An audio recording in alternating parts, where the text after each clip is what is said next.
Buffalo is going to win it, folks. Kick your heels up and down. Let's see why the Buffalo Bills are en route to the playoffs. Come on now, the Bills are making it happen now. Stand up now, come on and shout. Buffalo Bills go undefeated. And we're going to the Super Bowl. Yeah. Now, baby, come on, come on. No one Come on circles the and wagon shout. like the Buffalo Bills.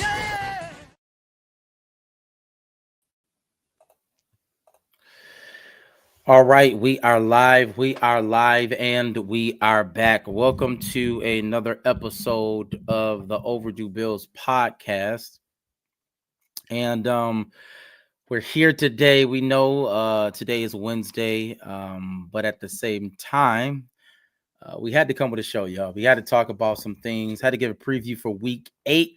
And I'm glad I got the guys with me today. You see him, your guy, my guy, Matt, aka Matty Ice. Matt, how you doing, man? Doing good, man. Doing good. Had to miss last week.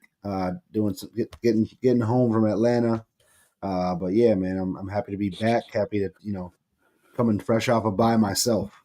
Ready to talk some Bills football. Shout out Matt, fresh off a bye.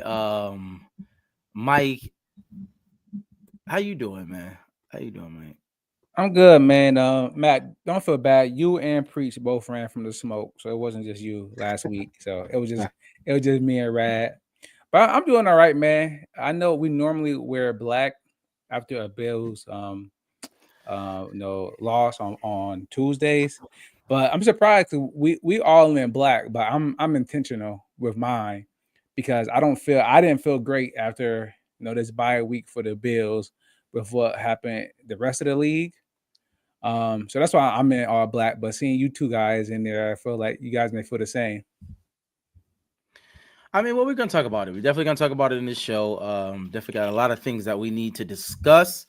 We know that on last week, shout out to Mike and Rad, they were able to kind of talk about that terrible game, that Atlanta game. But we got some. We still might touch base upon it, but we definitely have a preview against Carolina that needs to be talked about. But with that being said, let me do this. Let's do a little bit of housekeeping if I can. OverdueBillsPod.com. OverdueBillsPod.com. We definitely want you to go to the website, and that's where you can find all Overdue Bills content, all Overdue Bills everything. So OverdueBillsPod.com. Please go there, and shout out to Buffalo fan base. Even now, I know we're on our platform right now, but definitely shout out to them in that collab. We appreciate them. And before we get into the show, Matt, please, if you can, let the people know who is our presenting sponsor today. Sir, this episode and every other episode this season is brought to you by the good folks at AOG Cigar Lounge. AOG Cigar Lounge, located at 3495 Delaware Avenue, is the premier cigar lounge in Western New York. AOG has a welcoming atmosphere to all levels of cigar smoker. They have an amazing selection of your favorite cigars and drinks to pair with it. They have awesome bucket deals, awesome flights deals on, anything bourbons, tequilas, whiskeys, all to pair with the great cigars. They have a great staff, going to hook you up there. The best lounge around, hands down. I'm not going to steer you wrong on that for sure. If you're a cigar smoker or if you're just somebody who wants to go in, catch a game, relax with catch up with some friends, just an all around chill spot. Check out our people over at AOG Cigar Lounge today. Definitely shout out to AOG Cigar Lounge. We definitely appreciate them. We want you to go there and support. And let's get into the show, y'all. Let's get into the show. Do this for me real quickly. Like and share this video. If you can, like and share this video if you can. All right, quick question of the day. Listen, I stopped doing trivia. We started losing, so I'm going to go back to trivia. I'm not a superstitious type of person, but I do want to go back to trivia. And the trivia question for today is, in the Bills' last matchup with the Carolina Panthers, and for those of you who don't know, it was in 2021. That was our last matchup with the Carolina Panthers. We beat the Carolina Panthers 31-14. That was the score, 31-14. But I'm going to ask this question. Which player scored 2 touchdowns? Which player scored 2 touchdowns against the Carolina Panthers in 2021. We won 31-14. And here's your multiple choice: A, Stephon Diggs; B, Devin Singletary; C, Dawson Knox; or D, Gabe Davis. I'm gonna go with Dawson Knox. I feel like that was a Dawson Knox early career game. I remember the EJ Manuel Carolina Panthers game way more than whatever game you talking about right now. I Yeah. have no idea what Yeah. game this is. But I'm gonna go with Stephon Diggs just because he was our best player at that time. Okay, I got Stephon Diggs and Dawson Knox. Now, do y'all want to wait to end the show for you to give me the answer, or give it to you right now? You give it to us right now. The answer is Gabe Davis. Gabe Davis. Both Gabe Davis caught 2 touchdowns from Josh Allen that game. Yes. Okay. Gabe only really caught passes in the playoffs, so I'm surprised.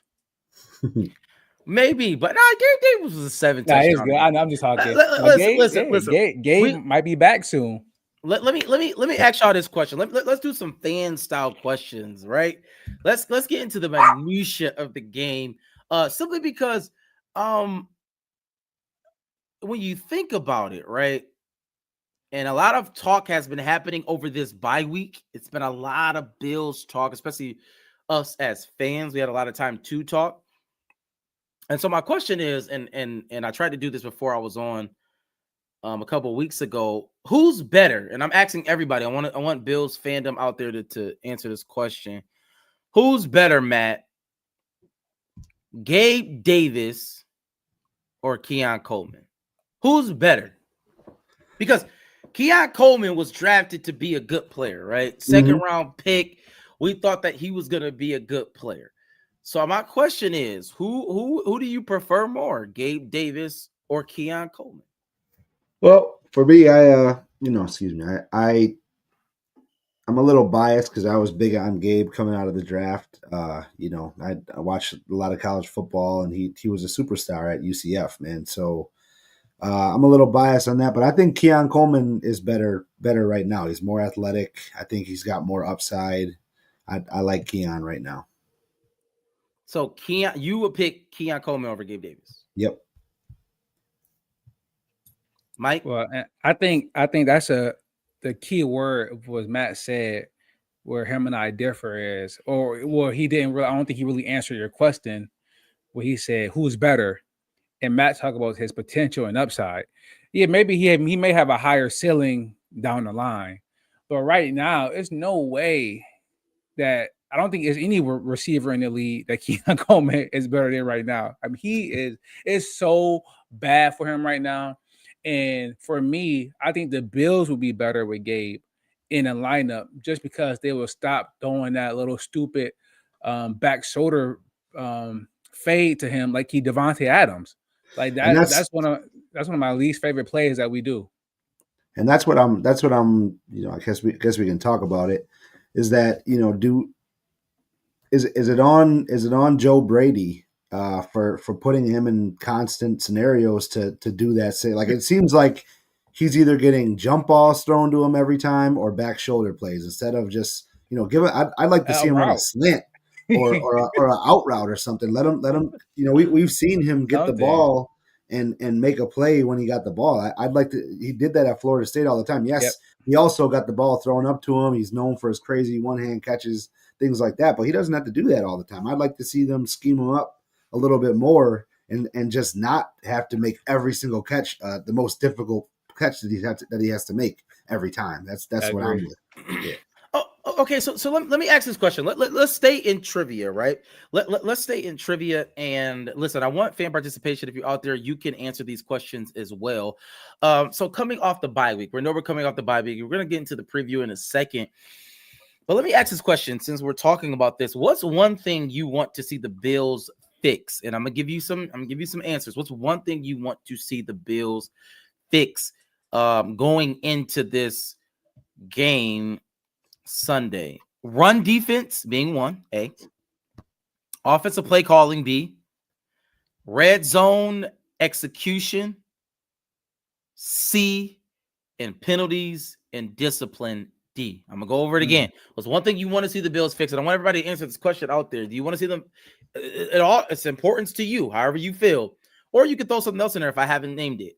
Number one is run defense, offensive play calling, red zone execution, or penalties and discipline. Mike, you can answer that question. Yeah, I'm gonna go penalties and discipline, and I guess I would include turnovers in that.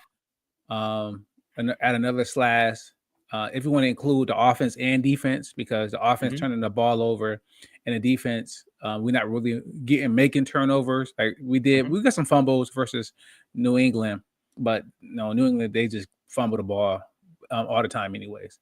But for the way we play offense, which I don't love, but it is effective. But the way we play offense is very methodical. It's long drives.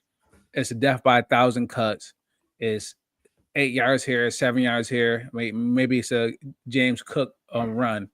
But when we do a play, we run a play, and then it's a 10-yard holding penalty or it's a 5-yard penalty. Now we 1st and 15, 2nd and 15.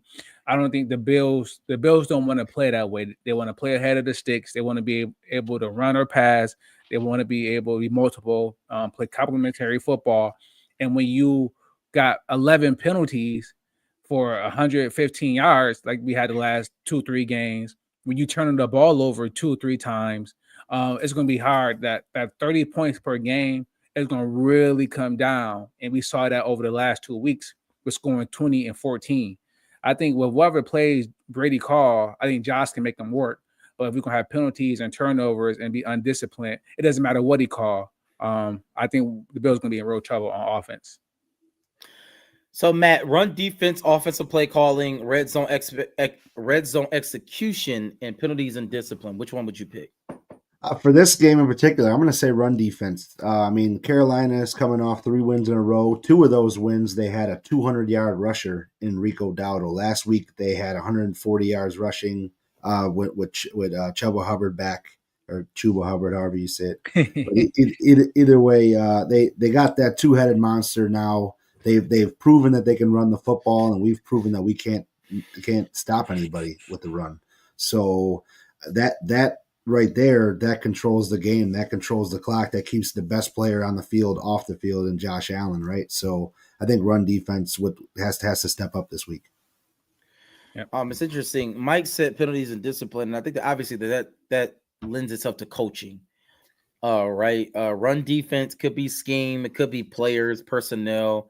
But I guess my question is, before we kind of get to the defense and some things that we want to talk about as it relates to us, coming off this bye week, I know Dan Orlowski, he said on ESPN that the Bills offense, though, yes, it is good in a sense, he said it's very predictable.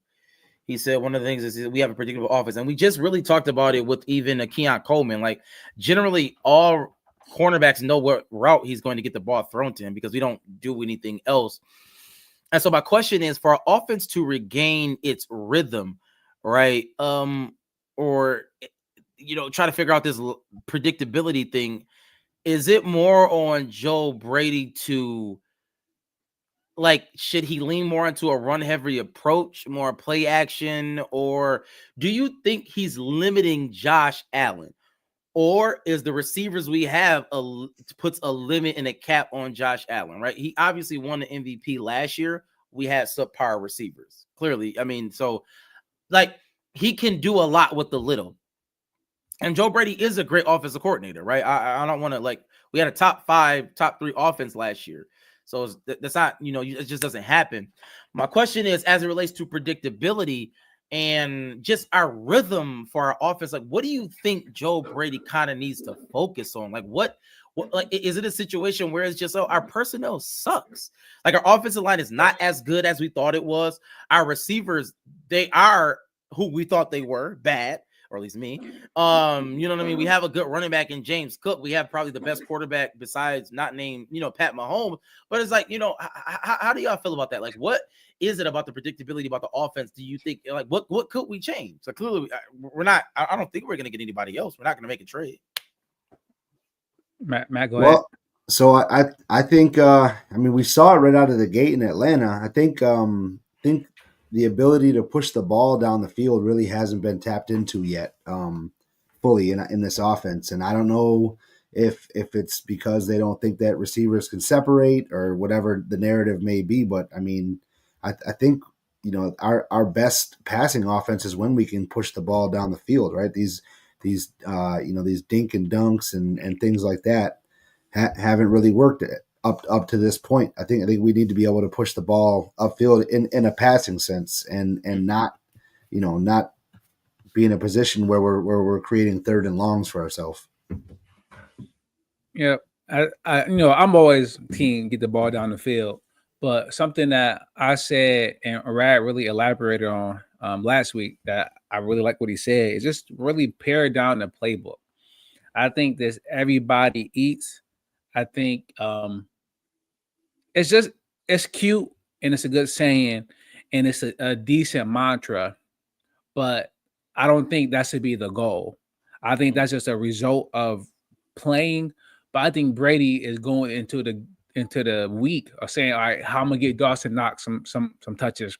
That's how you end up getting a Dawson Knox jet sweep. All right, how can we get Khalil Shakir some touches? That's how you start getting him his run play he had. How do we get Elijah Moore the ball? 31, we giving him a jet. Like it's too much people that he's trying to get into the offense. And naturally, if they just get the ball, I'm okay with that. But going into the week, it should be Dalton Kincaid. It should be Khalil Shakir. It should be James Cook. Those should be the three people that we go in and focus on, right? Jamar Chase. We don't have a Jamar Chase, but he just got 23 targets. Who else? Somebody else has got a whole bunch of targets last Sunday. I forgot what game I was watching, but it was like they just threw the ball to their good players. CeeDee Lamb came back. Oh, Rasheed Rice, he came back. He just get the ball. It's like, oh, we not trying to get Juju the ball just because it's Juju. If he's open, Mahomes will hit him. But Rasheed Rice getting the ball, and then Hollywood getting the ball, and then Worley getting the ball, and then Kelsey, like it's tears. But we want to just spread it across everybody, and I don't think anyone gets in the flow, and no one eats, and it's just bad. So for this game, I want to see Kincaid get up to 8-9 targets. I want to see Shakira get 8-9 targets. I want Cook to get a couple pass targets. I want those to be the main guys, and then if Palmer if he's healthy, give him some targets. If Moore get in, maybe give him some targets. Give Coleman some targets. But I don't need them. I don't need that to be the focus at all. I need those. Give me the best players and get them the ball, and then we're gonna win a lot of games. Absolutely. I think one of the biggest issues what I'm hearing is sometimes you can get too cute, and I think that Joe Brady sometimes he gets too cute. Like even the idea of everybody eats. I think yes, Mike is totally right. That should just be a byproduct of what's happening on the field. But at the end of the day, if any team, any good team that wins, you get your best players the ball. Period. You get your best players the ball. And if you're not doing that, then you're doing a disservice to the team. Now, the question is, who are our best players? I mean, like for me, I'll lean on that side more than the other side. Like I think we have bad players, and I try to do this on the podcast. I tried to go through every player, and I asked y'all, and y'all was like, "Oh my God, Sam, y'all didn't want to participate in the drill," and I was saying it. Every name I said, I just said bad, but nobody wanted to listen to me. And now all of a sudden, when it's like, oh, they're bad, everybody looking at like I've been saying this, I've been screaming this from the top. We have bad players, bro. Like that's a fact. We do not have good players. We have bad players. Like they're not good. They don't have any good qualities to them at all. You know what I'm saying? We're just relying on Josh I'm just being honest. We're just relying on Josh to do it. And so cool. But the least we can do is the decent players we do have, try to get them the ball. Yeah. I think that I don't like fundamentally, I just don't understand like why are we not passing the ball to James Cook out the backfield?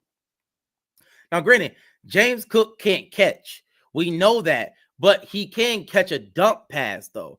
Like, you know what I'm saying? Like he even last year he caught dump passes. And even thinking about it now, like we're not even doing that to what's 26 name? I can't think of Ty Johnson. Ty Johnson can catch Yeah, the ball. yeah, Last I year think he had great catches. Like, what's actually really what's happening? going on? You know Yeah. what I'm saying? So, and that's what I'm trying to figure out. Like certain things that we were good at even last year, we're not even doing, and that's a problem. That is a fundamental problem. Let me just answer this question. What do you guys think? The Bills, we run the ball every first and second down, then third, we're third. Yes, we've been talking about that. Shout out to Sean. That's what we've been talking about as far as us being predictable. And unfortunately, that's something that I think Mike and even Matt has said that we Joe Brady has become too cute. And I think that my pastor, he would say this, my uncle, he said, in our attempt to be original, we've become shallow. And I think that what Joe Brady is, he's trying to be like this. Oh, everybody eats. I got this. You know what I mean? This thing. And it's like, you really shallow. Like, we have a shallow offense, bro. Like, this is not good. Like, everybody's watching this. You doing wild stuff on third down when everybody else is doing this. Everybody is saying this one thing, and all of a sudden you just want to go left. Yeah, like Dawson Knox jet sweep is a wild thing to do. It does not fundamentally make sense to give Dawson Knox the ball, period. Let alone a jet sweep. Like, that's a nut thing. Like, you know what I'm saying? Like, that doesn't make sense, but cool. I think that those are things we need to fix. And I think those things are fixable. But before we get into this Panthers game, let me ask you about our defense. Do you think this is a situation where I think Harrison, we open up the 21-day window for him to come back, right? So do you think it's a situation of us getting healthy and us having those players that's obviously coming back after the suspension? Right? Do we have anybody come back after the suspension this week? Yep. Yeah, we got Hoyt and Ogunjobi. Right. They're both back. So Matt, do you think that our defense will just get better because we have more bodies now, or better bodies, so to speak? I don't know if I'd say necessarily get better, but I do hope, those guys were brought in to with specific roles, right? Ogunjobi is a run stopper. He's a guy that, essentially him and Cam Hayward opened up the door for TJ Watt. They took a lot of pressure off of TJ Watt in Pittsburgh, right? And then, Michael Hoyt, he was like a hybrid. He can line up all over the defensive line. I'd like to see some of that and create some more havoc with whoever's going to be at quarterback for Carolina this week, whether it's Bryce Young or Andy Dalton. I'd like to see, some more pressure, speeding some guys up, because our secondary is not only hurting, but they haven't performed. So you need to give them the best chance of not letting, Tet McMillan and Xavier Legette and whoever else, Hunter Renfro, be able to run routes for 5 to 8 seconds, because they're gonna carve them up. So we need that. Hopefully they come in. I do hope that they're going to come in and create a little bit more pressure and a little bit more havoc mixed in with the guys that we have so far. Mike? Yeah, I want to be coming on the show with zero expectations of them helping. I'm not saying that they won't help, but I'm just like, bro, we don't. It's not Bruce Smith. We waiting in the wing. Like Michael Hoyt, like we're getting Myles Garrett back. Like Hoyt, he may help, but I think he had 3 sacks last year. Ogunjobi, he's fine, but these are just good. These are just players in the league. These are good players, and we have good players that, Priest will say that they're bad, but we have some good players, and I think a lot of it is our linebackers aren't playing great. Ed Oliver was hurt. So that's a big loss. Our linebackers aren't playing great. They can't tackle. Taylor Rapp has 8 missed tackles on the season already. I think he only had 3 last year. He has a 25% missed tackle rate right now. Cole Bishop, he's missing tackles. Trey White not really defending. Even Benford, he's not looking great. He's not looking locked down like he was. So even like our best players aren't really performing. So I think we have a big issue on defense, and I think McDermott, I don't know how much he's involved with what Babbage has going on. I'm sure he is, but he may need to get in there a little bit more just to really figure this defense out, because Josh Allen can figure out the offense. Him and Brady can figure that out. But the defense, like, I think is more than just scheme. It's a mix of scheme and players. It's a lot going on over there right now. And I would think with 2 weeks to prepare that he would be ready. He would have he would be able to identify at least something to improve the defense, being a defensive minded coach. But I guess we'll see the tail of the tape on Sunday. So let me ask this question. If the Bills lose to Carolina, is it like just a part of the process, or is it like we're sounding the alarms, like there's something wrong with our team? Matt? I don't know if I'd necessarily go as far as sounding the alarm, but there's an issue. I mean, We know that we have an issue now. To drop 3 in a row, to especially to a I mean, don't get me wrong, Carolina's okay. They're beating good teams, but with 2 weeks to prepare, Sean's track record of being undefeated coming out of buys, our team, I think on paper, we're just better overall. If we lose this game, then there's got to be some serious looking in the mirror and saying what the hell is going on. How do you feel? Yeah, Mike? I think it depends how we lose. And regardless, if we lose, it's like all right, because even though the Bills probably would still make the playoffs, I would still bet for them to make the playoffs. But now we're talking about wild card, potentially a wild card. I don't think we're talking about the number one seed. We're talking about wild card. And if the defense go out and look great, and Harrison is lock up, and we get in pressure, but the offense just isn't clicking, I'll feel a little better, because I would trust that, if we can make a trade for our Shaheed, if we could make a trade for a Jacoby Myers, anybody like that can come and help out the offense some. But if the offense look bad and the defense getting carved up by Andy Dalton, like if Andy Dalton go and get 350 yards on us, 3 touchdowns, no sacks, no interceptions, it's like, all right, we have a huge issue that it's not going to get any better the following week with Mahomes and his 4x1 track team coming in. I would say this, and let me just answer this question real quickly as far as Sean. No, I don't think that Josh is having issues. For us as fans, for me, Josh is elite. He's amazing. Even if he has a down week, it's never a Josh issue. It's never a Josh problem. I think Josh is at that point for me that he's a great quarterback. But as it relates to us in losing this game, if we lose this game, which I don't think that we will, yeah, I'm sounding the alarm, because I think that sometimes we just that's a problem. Like good teams just don't lose games like this, in my humble opinion. So even with that being said, let's talk about this preview of this game so we can give our score predictions. We're gonna get out of here in a minute. Let me respond to that point about Josh.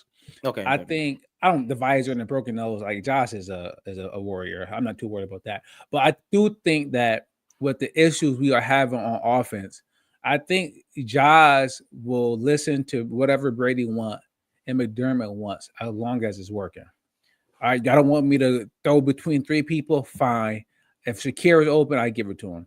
Y'all don't want me to throw it 75 yards to Josh Palmer? Fine. I would throw this, bubble screen to Dalton Kincaid. As long as it's working. If we scoring and it's working and Cook is running the ball and it's working, I'm fine. But the moment it stopped working, when Josh like, I bet what get out the way. He started running more. He started leaving the pocket early. He started forcing passes to windows. And I think as long as Brady can't figure out how to get these weapons open, or the weapons are getting open, I think Josh's going to try to force a lot of more things. And that's when you're going to see more turnover. Like the last couple of games, you're going to see some picks. He's going to throw because he's going to take more chances. So I think you may see Josh's numbers come down as far as turnovers wise. He might have more yards, but you might see more turnovers the next following weeks if Brady can't figure this offense out. Yeah. No, absolutely. So let me ask you this question. Bills win Sunday at 4:00. What has to happen? All right, let's do that. Tell me what has to happen for the Bills to win Sunday at 4:00. What does that look like to you, Matt? For me, it's keeping Josh on the field, man. Don't let Carolina take run the clock. Let us get as many offensive plays as we can get off, man, because we can score 30 points on anybody.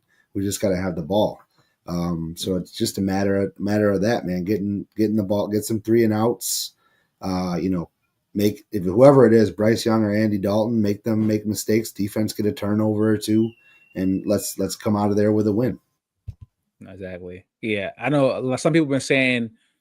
I guess it's this thought that people are scared that if Andy Dalton play, and I'm just like, bro, if we scared of Andy Dalton, he is playing. Yeah. Okay. All right. So if we scared of Andy Dalton, bro, then it's like, all right, just pack it up. I know he may be better than Bryce, but how much? Like, is it really going to matter that much? But for me, the red rifle. He knows how to him. No, he helped the Bills break the drought. You won't ever hear me say anything super negative about Andy Dalton besides that he sucked. But so as far as the Bills and what they need to win, what I want to see is a Bills offense that doesn't pump. Do y'all remember those days where like we went like weeks where like the punter was just on the sideline? Like he literally only came out. He was just literally collecting a check. Yeah, that was it.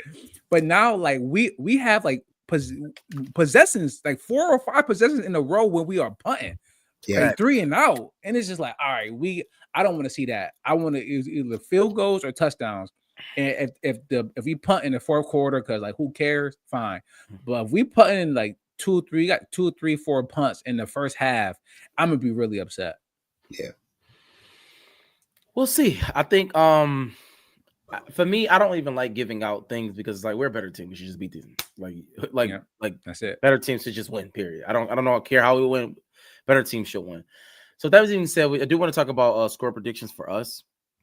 And I know we gave out who won the contest, but Matt, if you want to go over it, you can go over it, and then let the people know how they can enter the contest and what the contest is all about. Yeah, so we had a bye week last week, but we are going to keep it rolling with, our good old sponsors at AOG Cigar Lounge. So how we've been doing it is on a rotating prize thing. What we're going to do is we're going to give away 2 prizes this week because we had a bye week. We didn't do a contest last week, so we're going to do 2 winners. We're going to run it the same way. We're going to predict the score against the Carolina Panthers this week.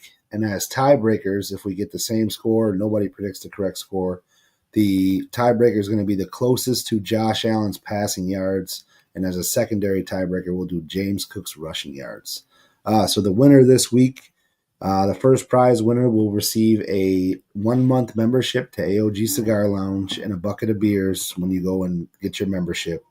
And then also for the second prize winner, you'll get a $20 gift certificate to Art of Glass Smoke Shop. So definitely 2 great prizes.